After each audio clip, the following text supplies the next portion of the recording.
Ассаляму алейкум.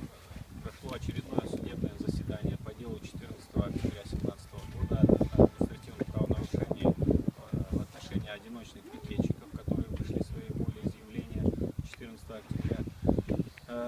По суду могу сказать, что суд прошел как обычно. Уримову Азизу дали 10 тысяч штрафа.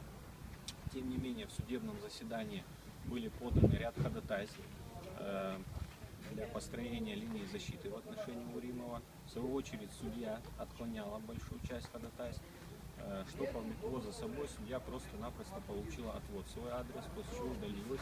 Ну и, конечно же, отвод тоже был отклонен.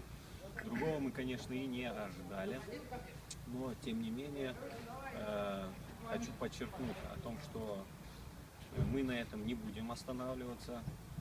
Дальнейшие наши действия будут подача апелляционных жалоб в Верховный суд для рассмотрения данного дела, так как состав правонарушения на самом деле не было. Все протоколы были составлены с ошибками, и протокол об административном правонарушении был составлен с ошибкой, вышедшими всеми сроками на составление протокола.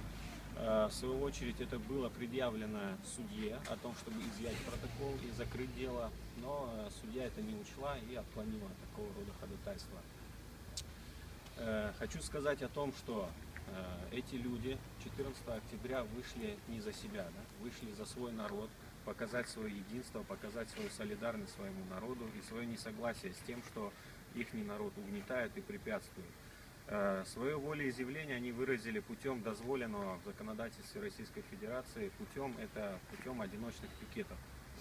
Но, тем не менее, власти усмотрели в этом, как говорится, незаконность, ищут организаторов, какими являются они же и сами, да, и пытаются запугать наш народ такими действиями, как штрафы и такого рода. Но, тем не менее, нас этим не остановить. Я уверен, что люди на этом не остановятся, будут дальше показывать свое волеизъявление. Хочу от народа попросить о том, чтобы мы не оставались в стороне от проблем нашего народа, потому что мы едины, мы должны друг за друга держаться. Как говорится, эти люди вышли для того, чтобы показать, что их народ угнетают в Крыму и притесняют, и теперь пошли определенные последствия в отношении них. Прошу народ не оставаться в стороне. После того, как выписали штрафы, мы все равно должны оказывать свою поддержку этим людям. Почему? Потому что на самом деле в моих глазах и в глазах моих соотечественников, я думаю, они все-таки выглядят как герои своего народа. Хочу их всех поблагодарить и поблагодарить людей, которые не остались в стороне, пришли поддержать и приходят поддерживать наш народ в такое трудное время. Аллах разу.